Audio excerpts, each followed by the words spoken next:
And we're live. I'm super excited that you guys have joined me today. Thank you so much. This is what we're doing. We're dancing here behind the scenes. I have a special guest with me today. This is Michelle Hoffmann, and she's a two-time international best-selling author. And she's here with us today as a guest expert to answer some of your burning questions. And this is coming on the topic of, we've done a 12-part series over the last couple of weeks, well, the last 12 weeks, about dealing with our stuff. And this goes along with individual homeowners and the house cleaners that are helping them with their homes. So joining us today, we've got lots of professional organizers. We've got people that are suffering or trying to deal with or work through issues of clutter. We have hoarders. We've got professional house cleaners. It's the whole group of folks today that are joining us. And I'm super excited because of our guest. Now I want to stop for just a second.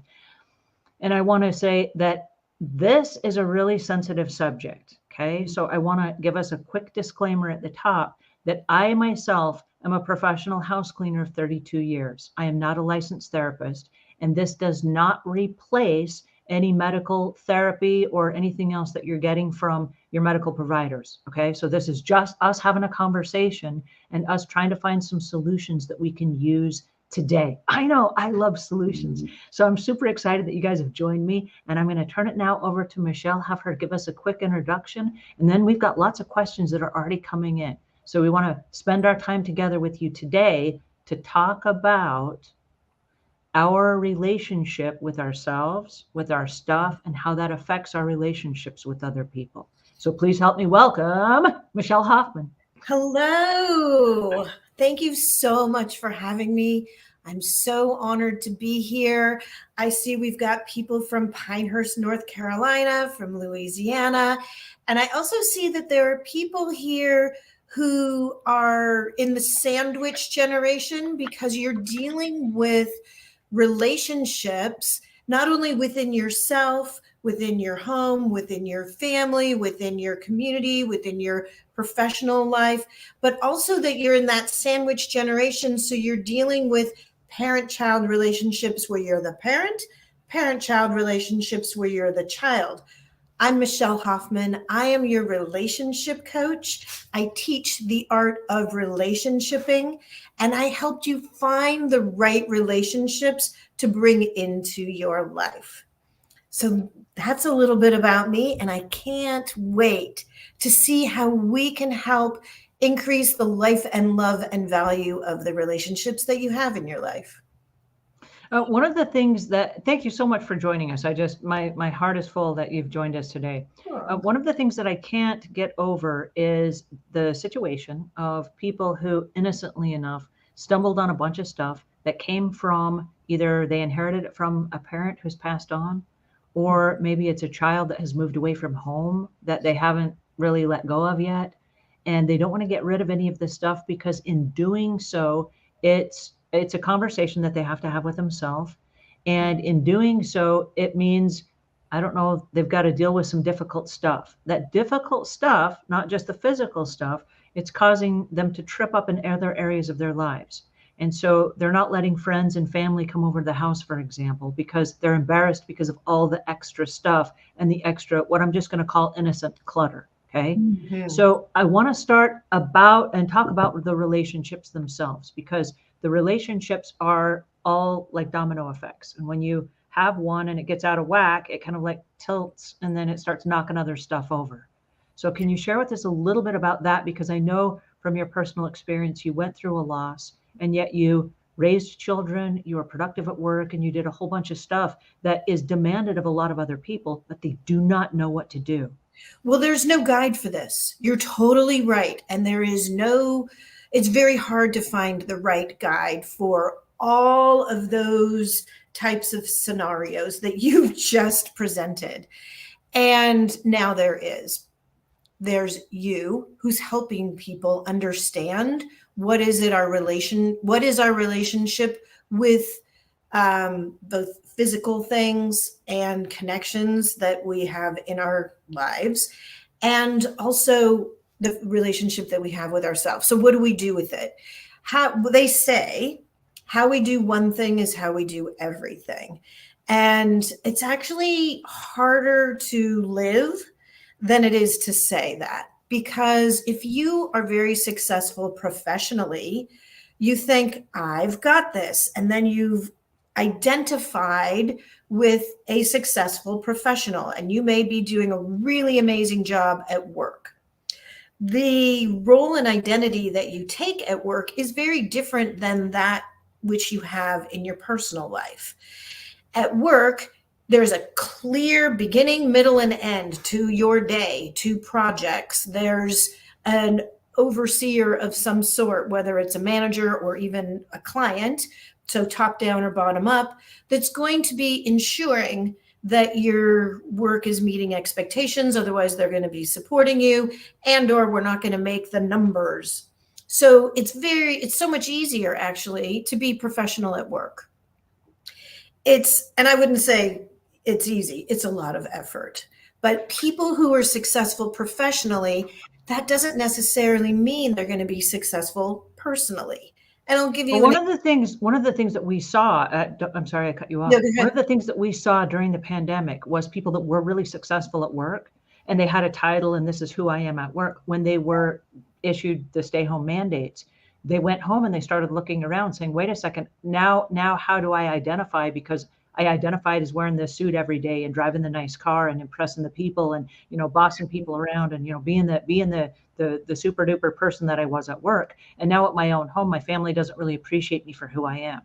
And so they lost that identity. And at the same time, while they were dealing with clutter in the insides of their homes and, kids that they don't spend so much time around, all of a sudden now they're dealing with that loss of identity as well. That's absolutely key. So let's say that's the scenario, and now you're at home, and your identity at home, you fill a different role in your family structure than you did professionally.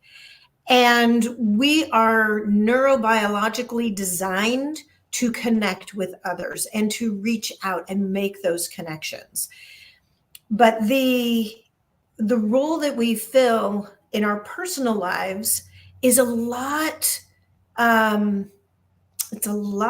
a lot more room for vulnerability, let's say, because in the scenario that I just gave you at work, that's all very superficial. It's all very front lawn, front yard facade, because when you leave work, you can leave all of that there and then be your own self with your own thoughts and your own motivations and inspirations and still make all the numbers at work. But now we're talking about your personal life. So where's the guide? Where's the inspiration? Where's the motivation? Where's the role model to help you understand all of the things you need? And equally important, particularly in this conversation, the things that you don't need. So what's going to create space for you to feel safe? And I think safety, feeling calm and content and safe, is really the topic of conversation here. Being recognized for your accomplishments, who you are in the family and in your relationships. That's what we're talking about. Go ahead.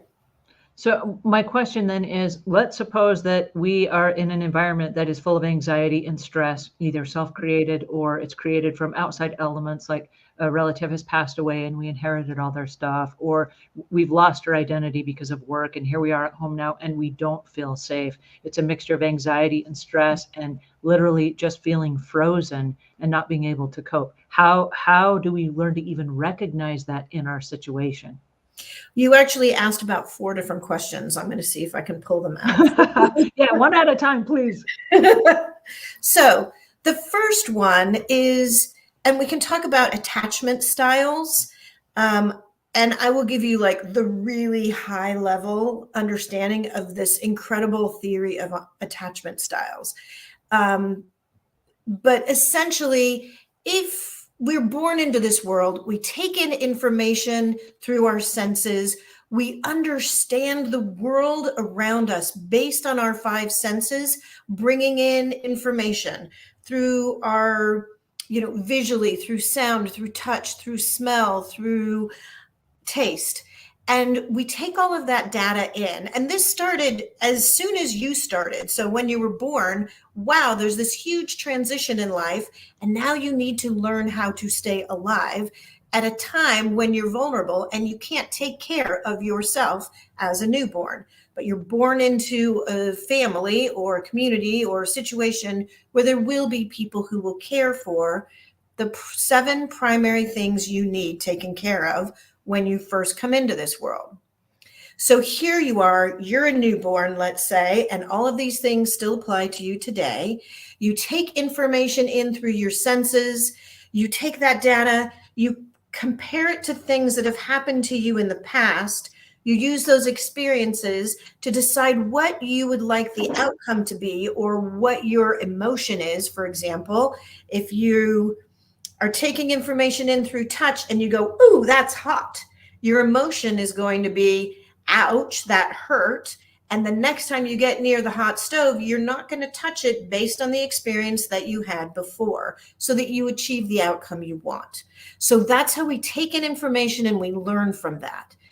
Now you're born into this life, into this family, this amazing situation, but the 7 things that you can't take care of for yourself initially, which include regulating your body temperature, so not too hot, not too cold, making sure that your thirst is satisfied, if you're hungry, if you're tired, if you need stimulation, if you need love, or if you need help because you're hurt. Those are the 7 things. Those are the same 7 things that you learn how to work in your family or your situation to help get your needs cared for. Then we're hoping at some point in time, you learn to take care of those 7 things yourself. So then you're learning to regulate on your own.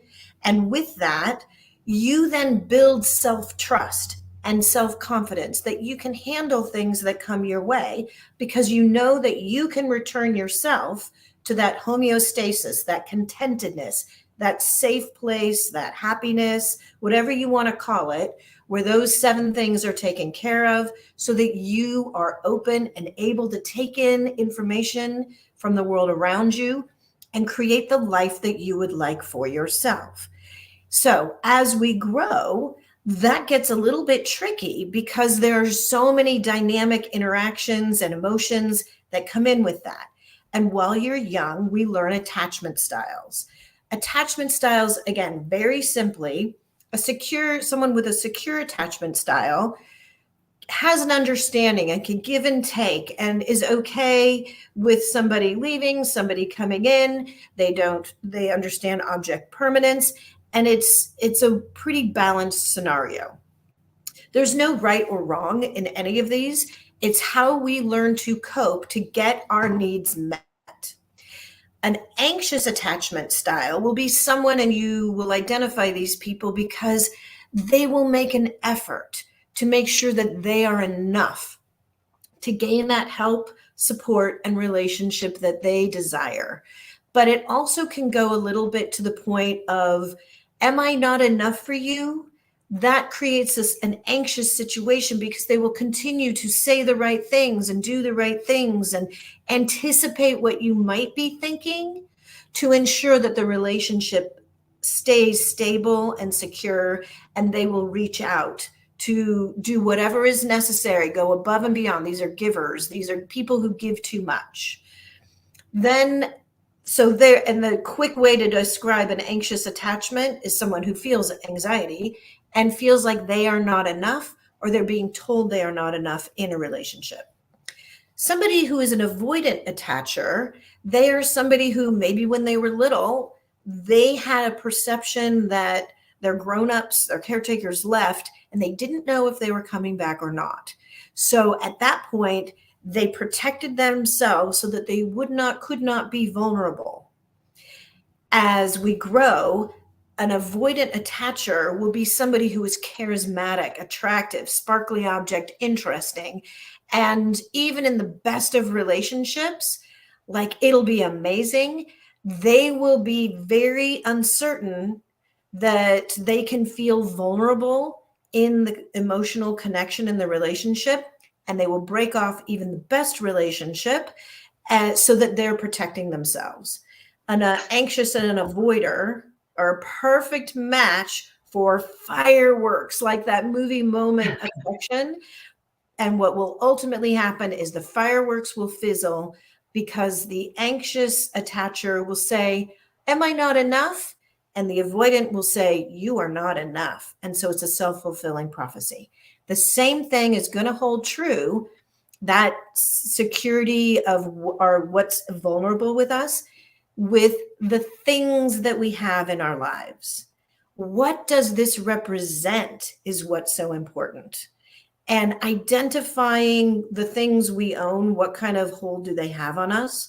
This is actually how I help people through grief, being a widow. When you can invite grief in, or invite this emotion in, invite the feeling of, I need to protect the fact that I've got too many things, or someone I loved is hoarding, because I don't want anyone else to know about this vulnerability. And if you are protecting it so tightly, then it may have a hold on you. But if you can invite that in and identify what's valuable in it so it doesn't have a hold on you, it can help to move you forward. Thank you for sharing that with us, because I find lots of people that are responding to us, and just even in the chat room here, that are frozen in the same exact situation where they've sabotaged their own relationships because they either were the attacher, like you said, with the one side or the other. And so that becomes really frustrating when, even not knowing what you just explained to us, they're trying to figure out, how do I fit into this bigger scenario? And then what are the next steps? We've got a couple people here. Maggie says, my mother was a hoarder, but she didn't give me what I need, and I have the same problem. Candace says, hello, everyone. I'm struggling in this area. I do recognize my clutter is my cocoon, and I've always been very sensitive. Right. And so we've got a couple of comments coming in right now that, I mean, these are heartbreaking to me, but my clutter is driving me crazy. Everywhere I look, there it is. It still is. There's not one flat surface that's not cluttered. How can I get past the paralysis? I've been like this my whole life. So what we're seeing right now, and I wanna stop for just a second before I let Michelle continue, because I want to highlight the fact that you guys are not alone. Okay, this is not something you guys are experiencing alone. We're all here experiencing this together.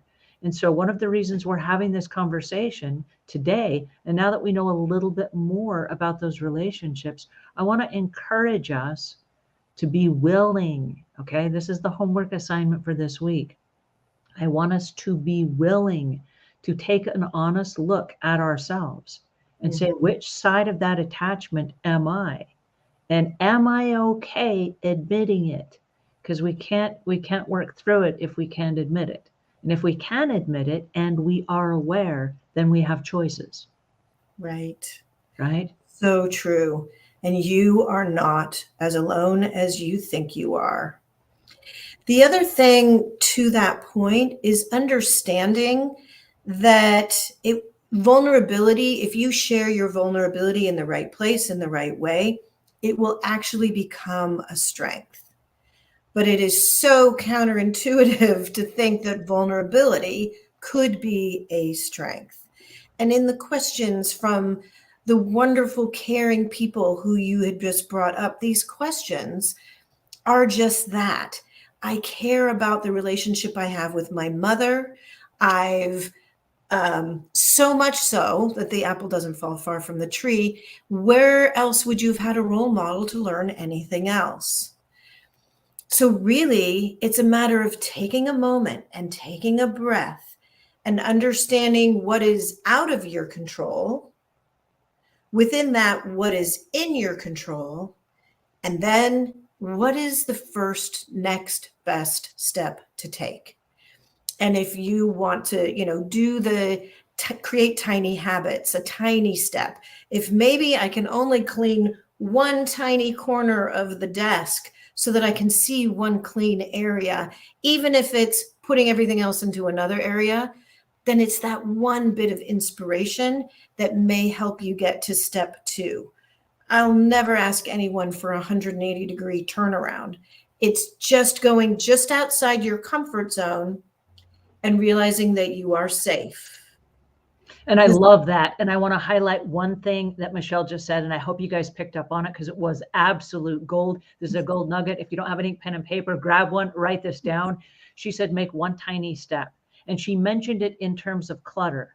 And if what we're talking about today is relationships, what if there was one tiny step that we could make towards repairing a broken relationship that has come about as a result either of our own insecurities or our connection to stuff, and that maybe something has become strained or it's not quite the way it needs to be? What if we took one tiny step towards that? And I'm talking really tiny. It doesn't have to be big. What if you sent a text to that person that you've kind of estranged yourself from, or you want to be closer to, but they're not talking to you for whatever reason, and you just send them a quick text and you just say, hey, I'm sending positive vibes your way. You don't have to ask any questions. You don't have to explain anything. A happy emoji, send. That's it. One tiny step. It is amazing how those one tiny steps start building on top of each other, and it starts breaking down those walls that we've put up that are so strong that then create anxiety and stress in our lives. Your brain is designed to keep you safe and keep you alive. And if you've created a cocoon of clutter, and not just physical clutter, but emotional clutter or overwhelm that then feels like it's caving in on you, then really it's your brain saying, I did this yesterday and it kept me alive. So I'm too frightened to do anything different. And I know I'll keep myself safe if I just do the very same thing today. So sometimes you need a mentor or a guide. That would be a clear signal. If you don't know how to get out of this situation, then it's time to reach out to someone to say, can you help me with this?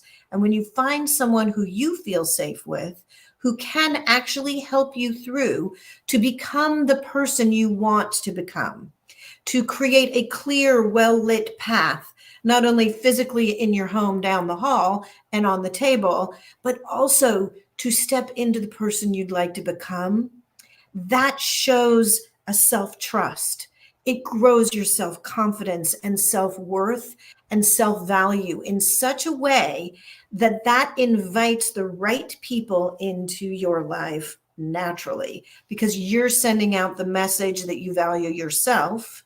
Therefore, you will be automatically sending the message to invite someone in that says, I value you as much and more that you value yourself. I see a lot of questions in the comments about people who have inherited loving clutter. And I think that might be worthy of a conversation or a discussion.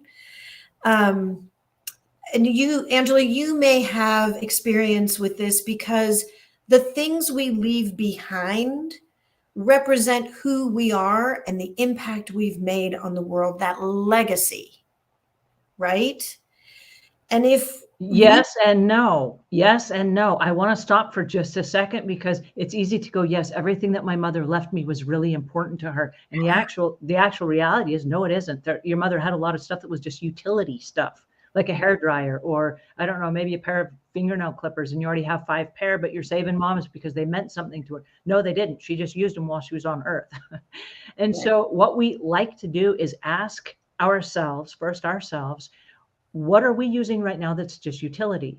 And can we tag it so that our relatives that come behind us are not going, oh, this was my mother's, this was so important to her, and then they feel obligated to hang on to it forever. Like our toaster, for example. A toaster is just a toaster, it just toasts bread. That's all it does. It's a utility item. There are very few items like a toaster that people need to hang on to, like, this represents my mother. Well, if your mother loved that toaster and that was like the one thing that, okay, keep the toaster. I mean, there are exceptions, but for the most part, there's a lot of stuff that doesn't mean anything.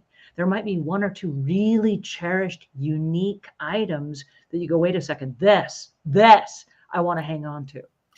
But don't you think, Angela, that it's the safety and security? It's like, I don't want to lose my parent, but my parent is gone. However, I do have their toaster and their nail clipper. Is that enough? The answer is no, it's not enough, because we're still hanging on. And what it goes back to, and I love that we have Michelle in our conversation for this, what it goes back to is it has nothing to do. oh no, am I saying this? I am. Check it out. It has nothing to do with the nail clippers in the toaster. It has everything to do, check this out, with our relationship with our mother. That's it. So let's talk about that for a moment. And I also saw a note in the questions about lost relationships, not only to someone passing, but that they've lost love because a partner, a spouse will leave because the spouse didn't know how to deal with this. So if we were going to simmer all of this down, here's the quote that I use. Take what you need, not more than what you need. Give what you can, not more than what you have. And that quote has served me through many, many years and helped many, many people understand how much they should give of their time, of their money, of their energy, of their life experience, of all of it. Take what you need, not more than what you need. Give what you can, not more than what you have. So let's take the scenario of you have learned hoarding from a loving parent. And for some reason, I use the following hand signal with this. I don't know. It probably won't become famous, but it is what it is. And my clients know what I'm talking about when I do it. Here's the person who has taught you this skill. And this person, based on all of their life experience and information and good love, will share the best that they can with you. And here you are, and you'll take what they are showing you and role modeling and what you're learning from them. And with that, you will move forward in life. But there's some very strong differences here. You here have a different set of variables in your life, and you have a different set of goals. The other key piece that people forget is when you're an adult, let's use this example, you're a parent, a loving parent has given you the best information and guidance they can. They gave it to you at an age appropriate level. So maybe you're here saying, I want to be a good girl. How am I going to be a good girl? I'm going to keep and respect everything that my mother left me when she left this planet. And I'm going to cherish it and take care of it. And what do I do with it? When you have your clear, well-lit path laid out for you, and you know what your core values are, you can push against your core values to see if keeping this or freeing it up to help someone else and create space in your life so that you can breathe and live fully and grow in a healthy way, just like a tree needs the sunlight. And if there are other trees growing around it blocking that light, that tree cannot flourish.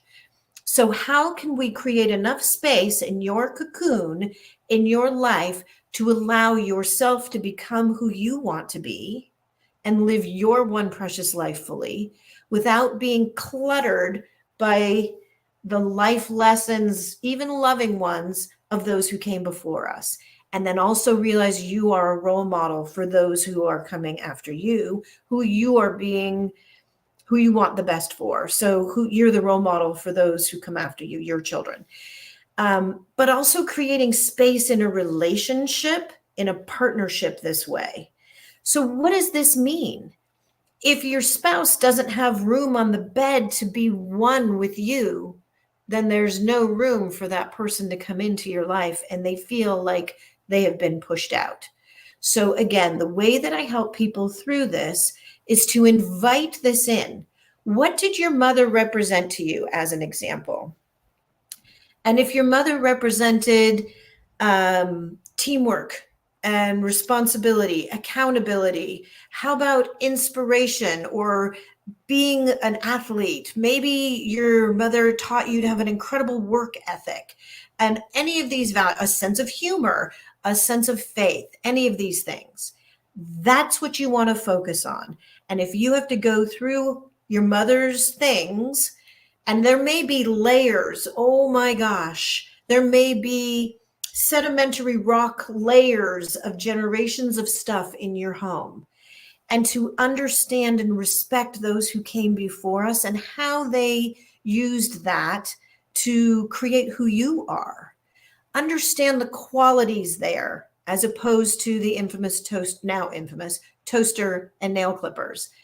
the qualities that they brought to you were a sense of faith, humor, a work ethic, responsibility, love, and compassion. So how does a toaster represent those things? They probably don't. And the nail clippers that you now have 5 pair of, they don't. So to be free enough to allow those things the freedom to go and do something else in the world. So that is a way to honor your parent by freeing those things up and maintaining the quality that the parent offered and rolled as a model for you. I love that. I absolutely love that concept. All right, let's repack it real quick, real fast, just as a quick review. Because the example that our parents gave us or what they represented to us was so important to us that we're hanging on to that stuff right now. What I'm hearing Michelle say, and Michelle, correct me if I don't quite have it right. I think I've got it, but the idea is this. Because you embody that, because you believed it, because you respect it, because you want to hang on to it, become that in your own life so that you can turn around and lead by example and you can be that mentor to someone else. Right now, one of the things that Michelle is saying about don't take more than you need and don't give more than you have, it comes down to what is it that I have? What I have is who I have become as a result of the influences in my life. And imagine this. Imagine if you took the things that are important to you and you hung on to a couple of them, but you became the person to someone else that your mother was to you, or that important part of the person, whether it's your spouse, your child, whomever it is in your life. What if you embodied those elements that were so important to you and you were then able to share that with someone else? That's far more important than all the stuff, because we came into the world without our stuff and we're going to leave the world without our stuff. But what difference did we make? And I heard the word legacy at the top of this conversation from Michelle. And my question to you is, what is the legacy? What is the legacy that you got from your parents that their stuff represents to you? What is that legacy? And if we break that down piece by piece, what elements of that are so important to us that no matter what, we don't want to let go of those elements? What is that?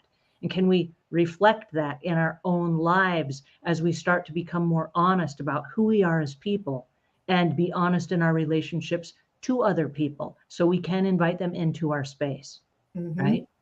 Beautifully said. Thank you. Thank you No, for this. thank you. I love this. This is so good. Good. So good. Yes. All right. So I got a question because we got a couple of comments that have come in, and I just want to say thanks to all you guys. This is amazing. We've got Carolyn here. Hi, Carol. We've got Alice. Hi, Alice. We've got Maggie. We've got Alice again. We've got gorgeous Wales from Cincinnati. Hi, from Cincinnati. We've got Hinesville, Georgia here. We've just got so many folks here. We've got Heather. We've got Joyce. You guys, I love it. Thank you so much for joining us here. We've got Lily. Lily says, I have no social network and no family, no one but God, and I don't even trust him half the time. This is really important. And I love this, that you're admitting this and that you're aware. And it's okay if you don't trust God. It's okay. It's okay if we don't trust each other, and it's okay if we don't trust ourselves. Because as we evolve through the process, we're going to hit all different kinds of ebbs and flows. And as we go through the self-reflection, we're going to hit a lot of different angles and say, wait a second, how do I feel about this? I know for myself, I ran into a lot of issues where I had to stop and look at every one of my beliefs. And it wasn't just about God, but it was about, how do I feel about my health? How do I feel about how I'm treating myself? How do I feel about my physical exercise? How do I feel about the amount of sleep I am or am not getting every night? And I had to start being really honest with myself. And that's what this is all about. And so it's okay if you find yourself in a situation where maybe you're unsure of any of those elements, because no one is perfect in all of those areas at one time. But I want to share one quick concept with you, and that is the concept of pillars. So if I have lots of pillars, I can build something on top of it because they will withstand those pillars. If I only have one pillar and I build a foundation, that's my foundation, it's always going to be teetering, right? And so it's okay if I have physical wellness and mental wellness and social wellness and spiritual wellness. Those are all different pillars of my life. But when I become crystal clear about what each of those represents to me, then I have multiple pillars I can build something on top of, right? So I want us to say, it's okay. Whoa, wait a second. One of my pillars is kind of shaky. I'm not sure how I feel about that. That's why we're having these conversations. It's so we can have a relationship, first of all, with ourselves, and then it affects the relationships we have with other people. Because if we don't know who we are and we don't know what we want from life and we can't articulate it, how on earth do we expect other people to come into our space and deliver that to us? And if they did, how would we recognize it when it arrives? If we don't know what we're looking for, how are we going to know if we have it? When we get it, right. This is one of the things that I've got a trilogy of books coming out. My publisher has not released them yet, but it's the Find Love Now series. Uh-huh. And that's one of the things that people ask is, how am I going to know when the right one comes along? And my answer to that is basically what you just said. I loved it. If you have an idea of what you're looking for, it's easier to find what you're looking for. And if what you're looking for is a needle in a haystack, it's easier to clear away the haystack and find the needle. So if what you're looking for is a sense of safety and security and space to grow in your life, but the things that you own are owning you, and they're putting pressure on you, creating a cocoon, creating a desire to not come home because you don't want to face it, then those are the signals to say, you know what, I need to adjust the relationship that I have in my personal life with myself. If you're feeling like you can't trust yourself, how could you possibly expect someone else to trust you? So really initially focusing on that relationship that you have with yourself, with your inner voice and your inner thoughts, to know that you can increase your self-value, your self-worth, your self-confidence, then you are empowered, and it literally exudes out of you so that you can take on that one tiny habit, that one small step at a time. And when you identify also where you believe you fit in the world. And I have not yet met anyone who is immortal, but for those of us who are mortal, we're going to be, here for a specific time in this form. What would you like to create in your life during that time? And is it creating that legacy, like Angela and I were talking about earlier? Is it, what impact do you want to make? Is it bringing new people into the world? Is it inviting in a partner? Is it sharing life's joys and celebrations as well as challenges together? But to do that, you still can maintain your individuality, and you don't need to be trapped or secluded or isolated. You need to be able to get through it enough to invite someone in who wants to be able to help you, who wants to maintain their own individuality and then become something more than each of you individually in that kind of partnership, in that relationship. And yes, creating a little bit of space for that makes the difference. And going to the qualities, what is your goal? What do you want in this precious life? If you understand that clearly, then going through the mountains and piles and storage units of other people's things will get very easy. All right, now I got a trick question for you. And this one Okay. is from Diane. Diane says, my husband and I are starting to prepare for downsizing into a senior living community. It's easier for me than it is for him. We have 3 or 4 years to go, but so much to do. So my question is, and Diane, thank you for this question. My question is, what happens, because this happens all the time, I get this question 10 times a day. What happens when I myself am prepared to downsize and my husband is a pack rat and he's not? What then? Oh, so true.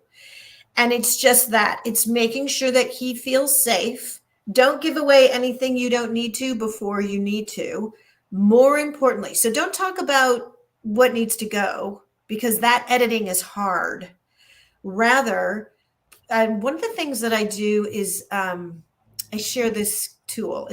I call it the obligation Richter scale, based on where it came from.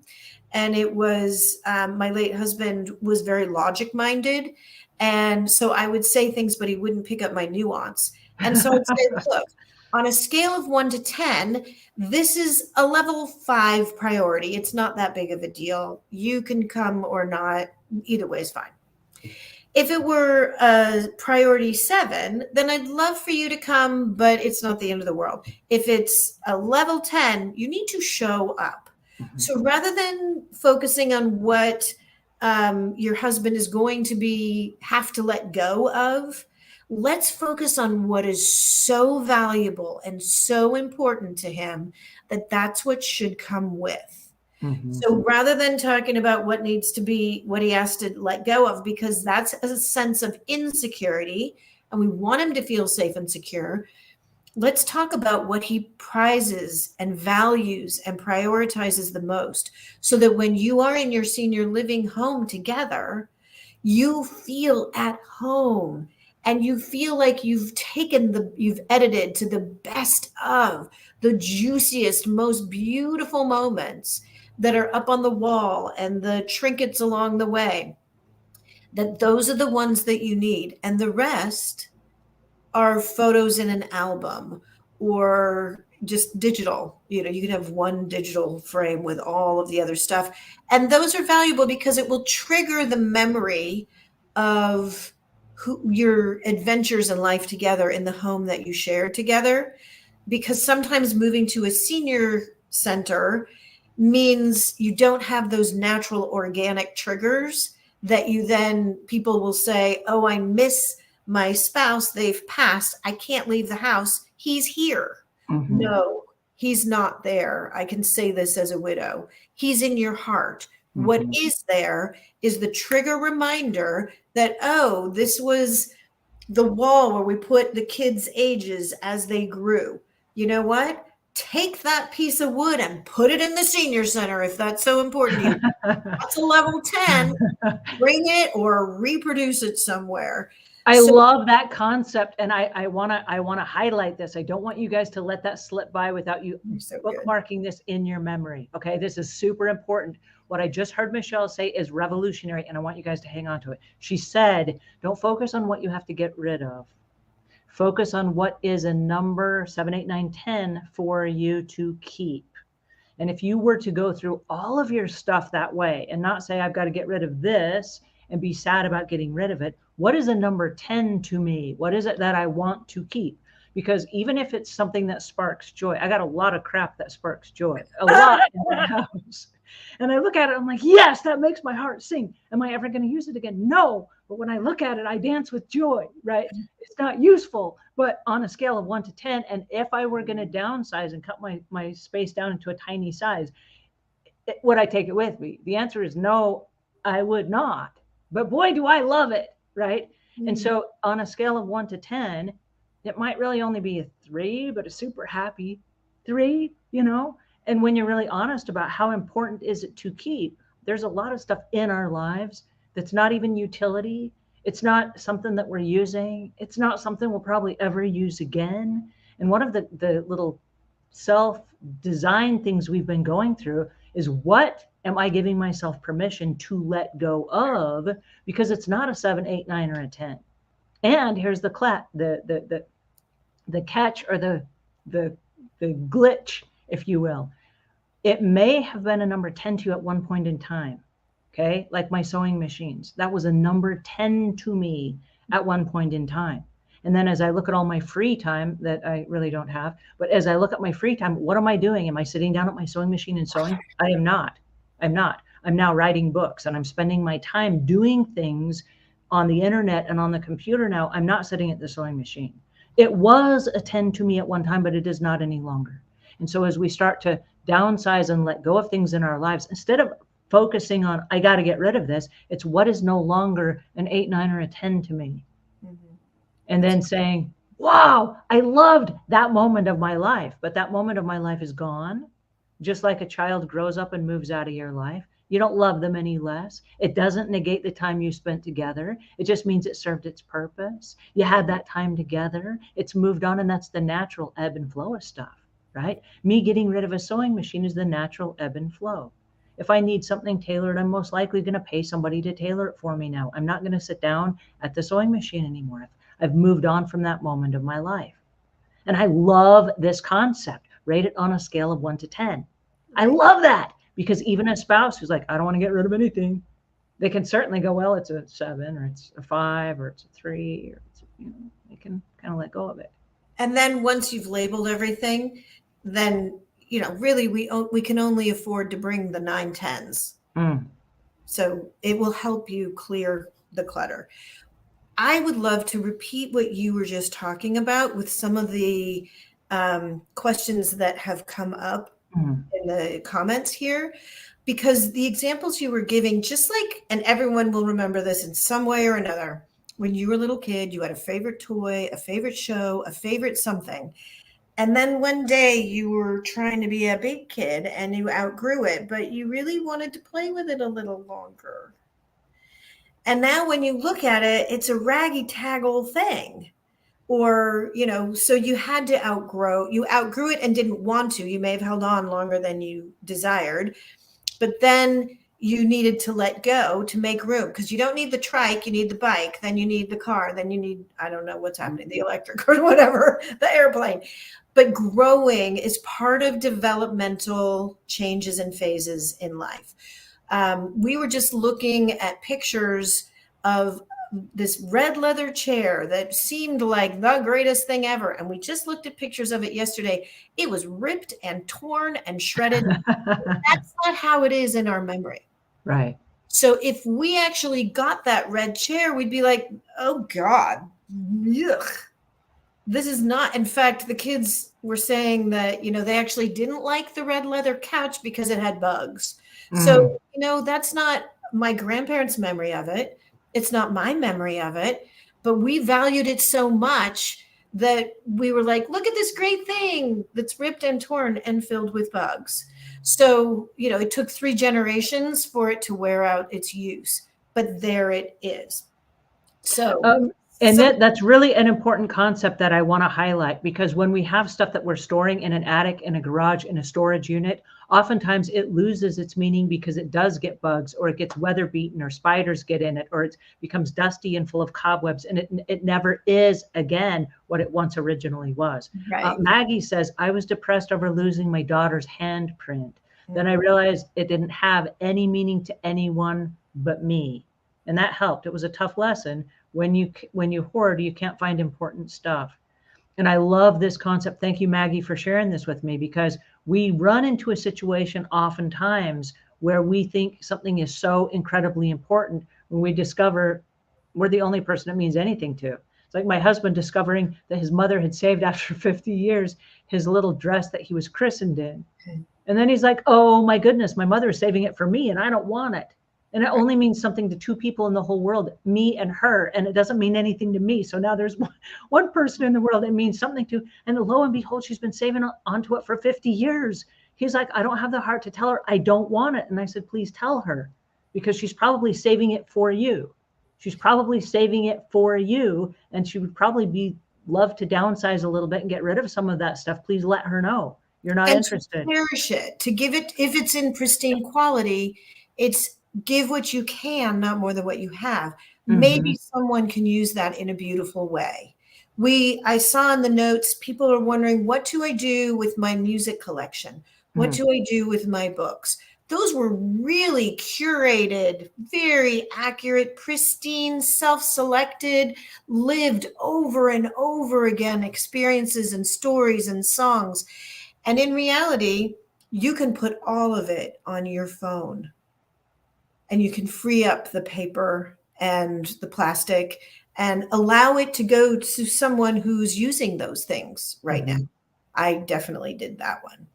What does Heather say for us? Heather says, I have my son living with me now, and he's been through a divorce that was traumatic for him. Heather, I am so sorry that you're going through this. This is awful, and I'm sorry for your son. So my heart goes out to you. He's having a difficult time letting go of things that he doesn't use or need, and it's making my home cluttered.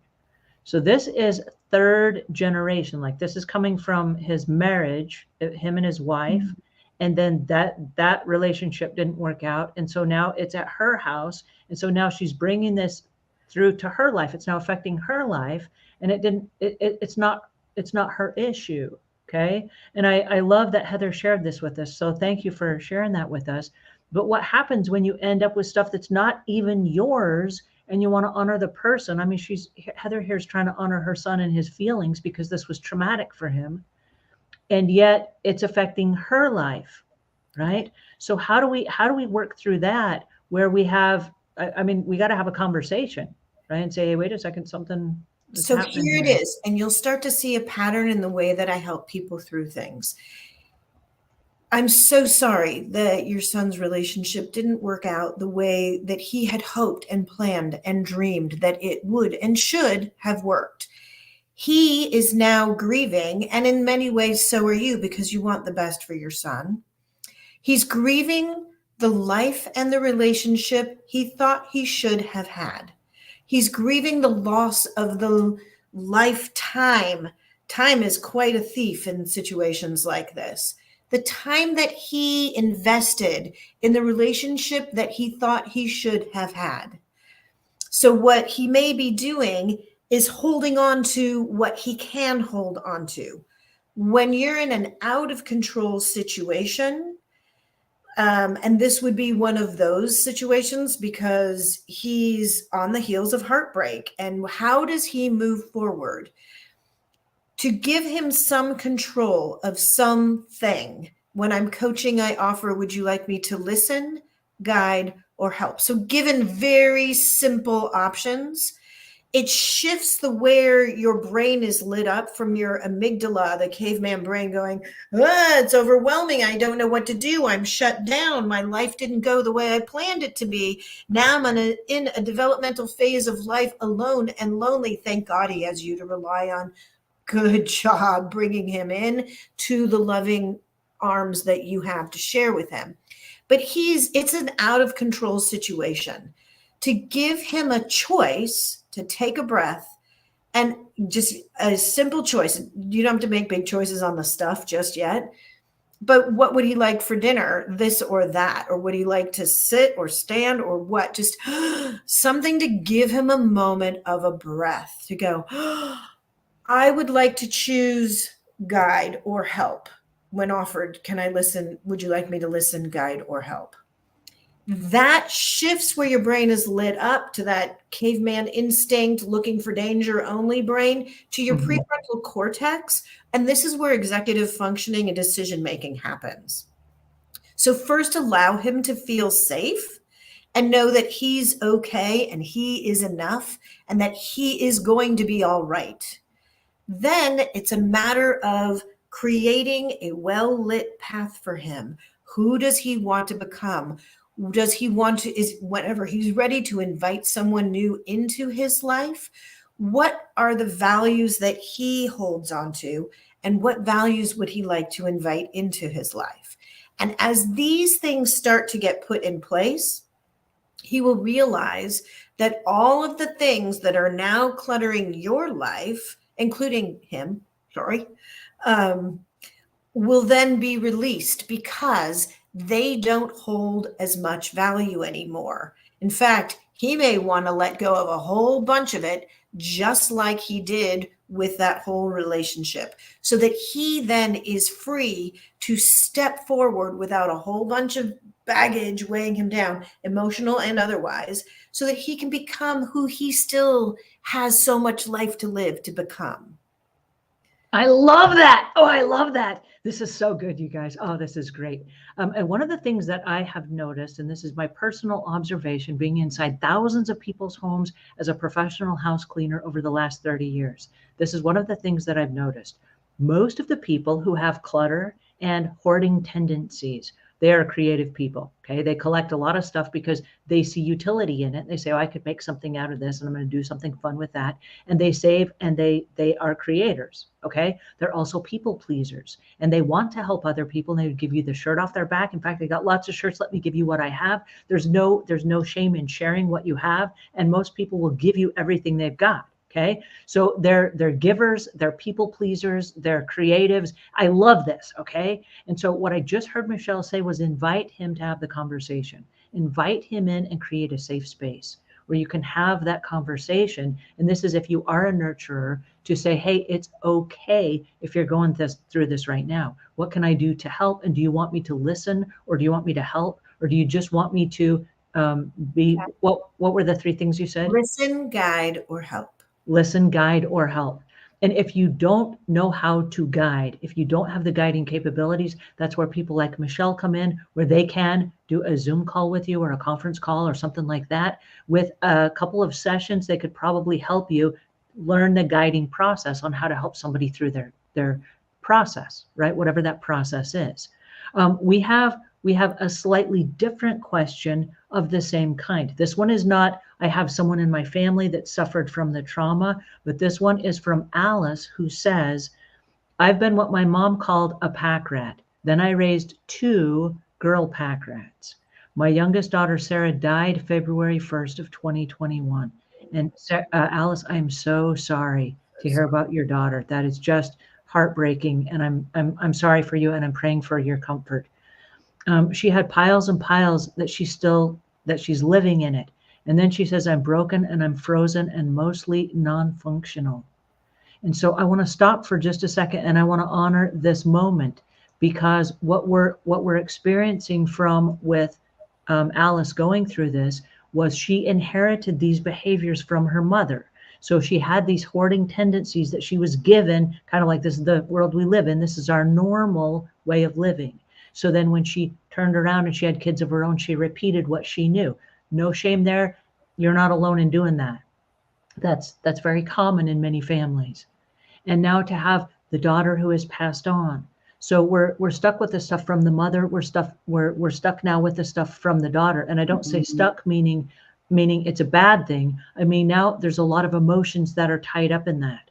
Okay. And so there's this question, and the question is what Michelle just said about where you listen, guide, or help. But what happens if you are that person and you don't know how to listen, guide, or help yourself? What happens then? I am so sorry for your loss. This would be the same thing. Grief is complicated. It's ambiguous. And this is all grief. And grief roams the house and smothers you at night. And when you're trying to get something done, grief blurs your vision with tears. And it slams your head against the wall, drops you to the kitchen floor, puts its foot on your neck, and prevents you from breathing or seeing your future. That's what I think about grief. And in reality, like I said, the way to address this, and no one is going to ever say that it's easy. So if you have a friend nearby who can even just hold your hand or keep company, or a pet nearby to keep company while you go through this, to invite this grief in, and you can address it one thing at a time, to have a cup of tea at the table and identify, what does this grief hold that you treasure, and honor that treasure so it doesn't have a hold on you. It will help move you forward. So honor that treasure is the answer to the question that you're asking. How do I deal with this?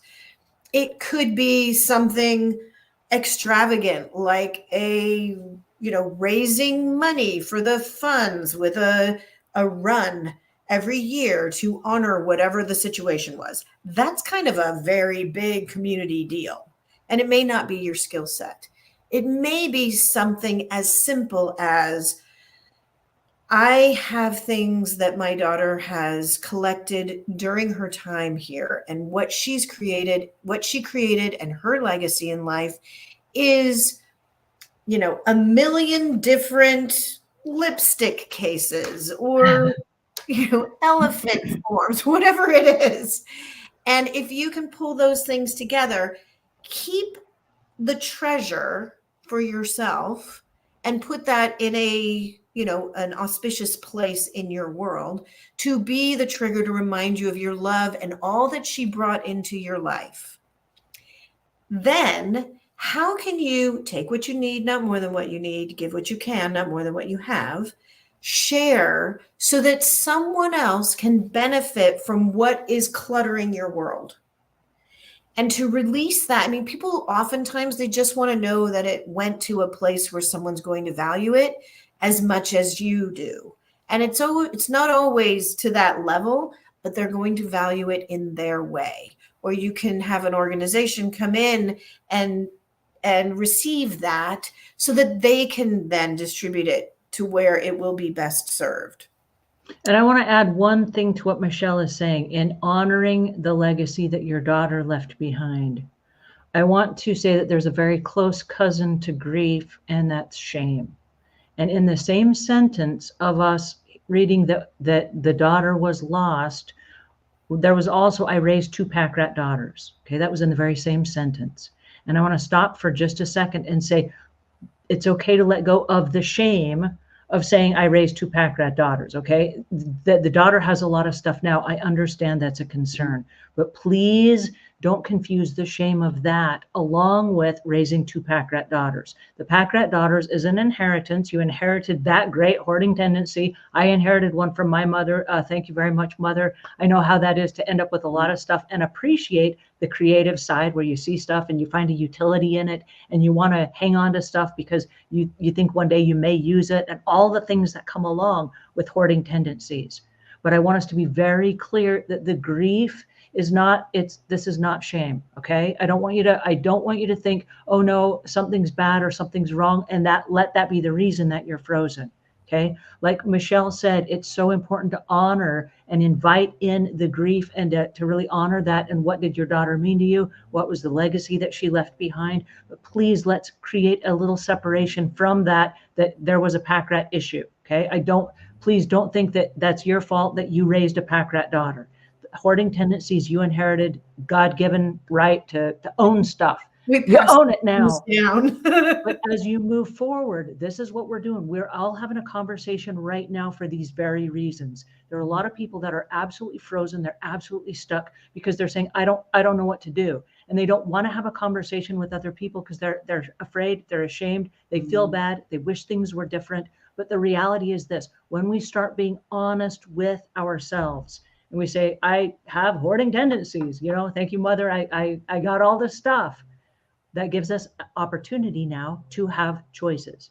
We can have choices because we are aware. And moving forward as we are aware, that allows us then to say, I'm now going to be honest with myself. And if I'm honest with myself, what does that mean? What that means is I can now experience the grief.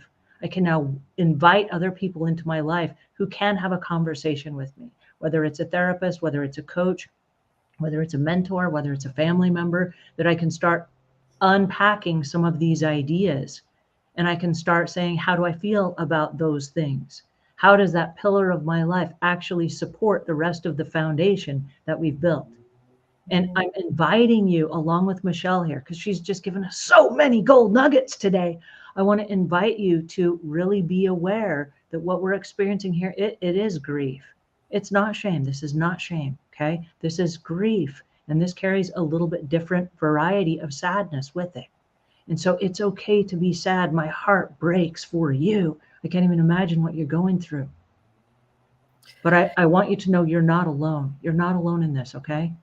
One of the things that I'm seeing repeated here is that there are some things we're not willing to let go of.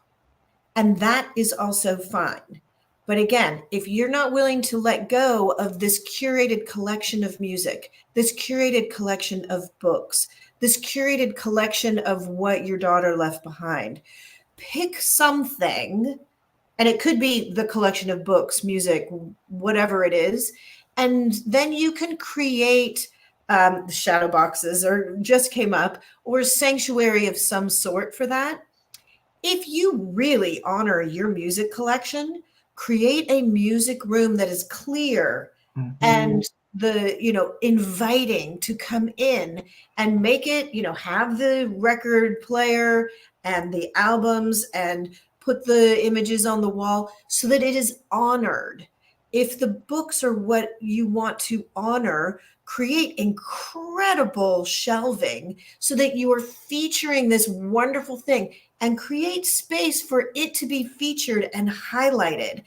Same thing with something valuable about your daughter, and or maybe Every year, once a year, we have the favorite peanut butter and banana sandwich at a specific park because that's something she loves. So you do that because that honors her and how she impacted your life and the world. So creating space to feature something that's beautiful and unique, just like you. You don't need to be held down and cluttered and shamed by any of this. Rather, make space and honor yourself and allow yourself to have the light shining on you because you are the level 10 choice, the priority. You are the number one. You are the feature that we're going to be focusing on, and you're the focal point. You are the celebrity of the world around you. Create a world around you that then features you. Oh, this is so good. I hate that our time is up. Oh my goodness, our time is up. You guys, for those of you whose questions we did not get answered, I'm going to come back and answer those in the comments below after this is over. Thank you so much for joining us today. Michelle, as you leave us, please tell us where our listeners can go and find you and learn about your books. Like I said, two-time international best-selling author. Come on, guys, this is fantastic. I so appreciate Michelle being here. Tell us where our listeners can go and find you. So if you go to theartofrelationshipping.com, at theartofrelationshipping.com, you will find me. You will also find a resource page with lots of free resources, as well as links to Life Worth Living, a practical and compassionate guide to navigating widowhood and soul parenting. And this is all about personal relationships. And it's got all kinds of great ideas and how to rebuild life after a major life change. Also, the second international bestseller is The New Management Blueprint, Spark Talent to Ignite Winning Teams, Creating Valuable Results. This is all about professional relationships and how to make it work in the workplace with all of your personal and professional relationships. The new things that are coming your way on that website, theartofrelationshipping.com, is the Find Love Now series. And this is how to attract, navigate, and enjoy all the right relationships in your life. So the Art of Relationshipping will bring you to all of that bounty and treasure that I'm happy to share with you. Thank you so much for today. I'm going to leave links in the show notes as well so that you guys can easily access all of that stuff. Thank you, Michelle. I got to have you come back and visit with us again. Thank you so much. Thank you guys for tuning in, and we will see you guys again, same time, same place next week. Until then, take care. Thank you.